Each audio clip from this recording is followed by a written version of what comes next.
We got breaking news out of college hoops where Kentucky is expected to hire Mark Pope as their next head coach. That's the latest from our Matt Norlander. He'll be replacing John Calipari, who left for Arkansas after 15 seasons in Lexington. Pope has spent the last 5 years at BYU, where he led the Cougars to the NCAA tournament twice in the past 4 seasons. Prior to coaching, Pope played college hoops at both Washington and Kentucky. He won a national title in 1996 with the Wildcats under Rick Pitino.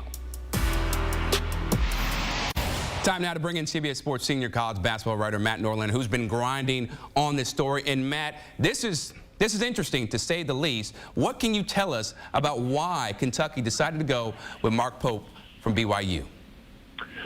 Well, there's a few reasons why. So earlier in the day, obviously, Scott Drew conferred with his family and decided to pass on Kentucky.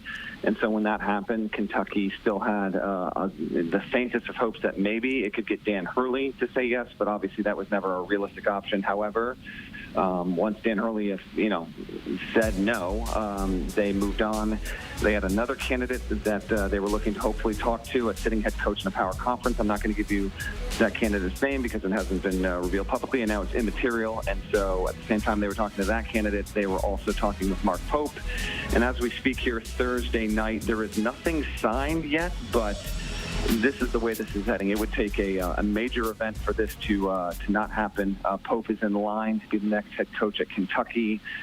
He had been identified earlier in the week by Mitch Barnhart among, if you want to call it a secondary tier candidate list, when obviously Scott Drew and Dan Hurley were at the top of that. Trying to give you everything I got here, Chris. There's also key context on this stuff. Billy Donovan was kind of identified as a potential target, even if that was also not a realistic one. But I checked in with sources on Thursday, and Kentucky never aggressively pursued Billy Donovan. Part of that's because he's coaching the Bulls. They still have at least 6 more days worth of a season left before it would be over. And so they were not willing to sit around and wait for Billy Donovan to see if maybe he would have been interested. And Rick Pitino was also a name that was attached to it. It was told they did not approach Rick Pitino either on this front. So Mark Pope it is. He is an alumnus of there. He was on the 95-96 title team. This is obviously his dream job, and he certainly has the temperament to hold the gig. But it obviously is something of a surprise, given it is Kentucky. And Mark Pope, for as affable as he is and up and coming in reputation, he has yet to win an NCAA tournament game. Right, and that's big because Kentucky fans are desperate for their team to win NCAA tournament games. Not only that, but win championships. So how do you think he's going to fit in with not only the responsibility there in the spotlight, but also the expectations, where he's going to be expected to deliver pretty quickly, especially, I would imagine, as an alum of that school? Yeah, no, listen, the reaction to this hire, potential hire, it's, not technically official yet, but it's certainly tracking that way here Thursday night. Just they got to get pen to paper, and they don't have that as we speak. The fan base will probably be nonplussed on it to a certain extent, because this isn't a proven head coach to this point. Pope is known by the fan base, and he's a beloved alumnus, and there are plenty of former players that would certainly rally for him. But the expectations will be high immediately. I mean, he is taking over for John Calipari, and no, he won't be asked to win a Final Four or make a national championship game in year one. He will be asked to make the NCAA tournament immediately, keep Kentucky relevant, bring in highly ranked recruiting classes, and he's taking a humongous step up. I mean, he previously did a good job at Utah Valley. He made the natural jump to coach at BYU, and you know what? He did a good job at BYU, in particular, transitioning to the Big 12 this past season, where he got BYU to the tournament. But once he got to the tournament there, BYU was on the wrong end of a first-round upset at the hands of Duquesne. And so there will be a little of, hey, this guy hasn't done a lot so far at that, at the highest level, hasn't won an NCAA tournament game. Kentucky fans were expecting a big-time, big-name hire, and Pope is a familiar hire, but he is obviously not among the 20 or 25 biggest names in the sport. And Kentucky fans were hoping that to be the case, but Mitch Barnhart is going to go with the guy he thinks is best suited for the job, and given all the candidates he looked at, Mark Pope is that guy. So Mark Pope, right, isn't a big box office name, but he is somebody who played for Kentucky when he was in college, right? And then when you look at his track record as a coach, what's something that people should know about Mark Pope that they might not know now? I would say Mark Pope has the mental disposition to handle the pressures of the Kentucky job. That's a very, very key component here. He is high energy, extremely likable throughout college basketball and in coaching circles. He's very positive. He's a pretty smart coach. Oh, by the way, did have a pro career. He didn't play a lot in the NBA, but did have some time in the NBA, so he can use that as well. And there's so much that comes with the Kentucky job that some coaches just aren't. It's just not for them.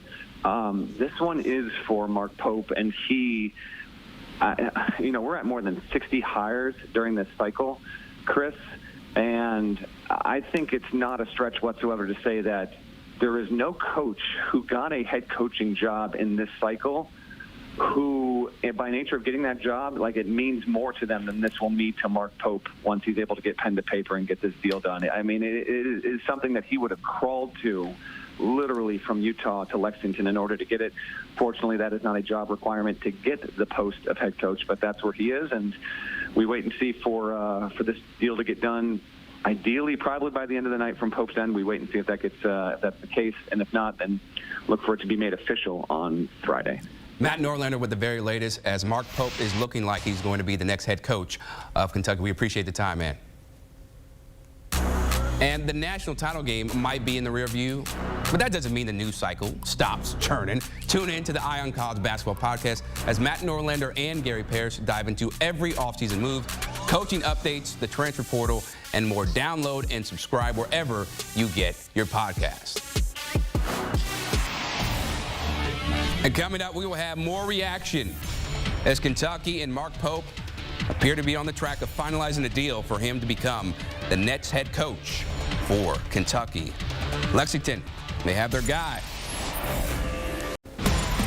Got breaking news out of college hoops where Kentucky is expected to hire Mark Pope as their next head coach. That's the latest from our Matt Norlander. He's going to be replacing John Calipari, who left for Arkansas after 15 seasons in Lexington.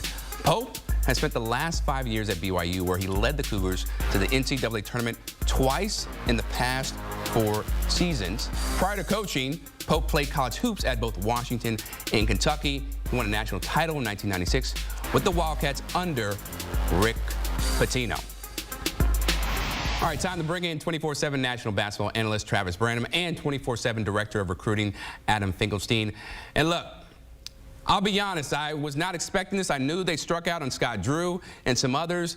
But Adam, I'll start with you. What's your reaction to what looks like to be almost a confirmation at this point that Mark Pope is going to be the next head coach of Kentucky? Well, it's obviously a very different type of candidate than the names that were being floated around initially, and certainly vastly different from John Calipari. One of the things that I think is fascinating is going to be stylistically, from a basketball standpoint. Mark Pope is a sophisticated offensive coach. His teams at BYU, they actually shot more threes than twos last year. Over 50% of their shots came from behind the arc. And one of the criticisms of John Calipari over the years was his inability to kind of evolve with his system. So that is not going to be a criticism of Mark Pope, because they're going to play with pace. They're going to run an intricate playbook. They're going to shoot a lot of threes. So generally regarded as a very sophisticated offensive mind. So that's going to be something that I think Kentucky fans are going to be excited to see, but certainly doesn't have the same type of gravitas or personal brand that someone like John Calipari does. Neither, and nor does he have the gravitas of some of the other candidates that were being floated around when this position first became open. And Travis, I know Kentucky fans may end up becoming excited, but right now they're probably not, dancing and singing praises of what Kentucky just did. So we'll see how it all plays out. But what do you think of the move to hire Mark Pope? Yeah, it's definitely an interesting move. And as Adam said, this is not a move that was made that where you're not pulling the guys like Dan Hurley or Billy Donovan. And frankly, according to my sources, Mark Pope was near the top of Mitch Barnhart's board in this search, and it started with Scott Drew. Obviously, Dan and Billy were both being floated around, and of course they are. They're the two biggest names out there on the market that get floated around. Well, not so much Dan, but Billy gets floated around every single time. But Mark was in that upper echelon, and his name got called. And again, he is an upside swing, a guy that you are taking a chance on. knows the program, has history here. So it won't be necessarily sexy with all the top recruits and the top transfers. So it's going to be up to him to hit this ground running and get this fan base excited. And speaking of recruits and the transfer portal, Adam, what do you think is going to be his philosophy now? Because recruiting at BYU is one thing. Recruiting at Kentucky is a whole nother planet. Yeah, they're vastly different. I mean, obviously, that's the big question, right? He's got to prove that he can attract five-star talent, both out of the high school ranks as well as out of the transfer portal.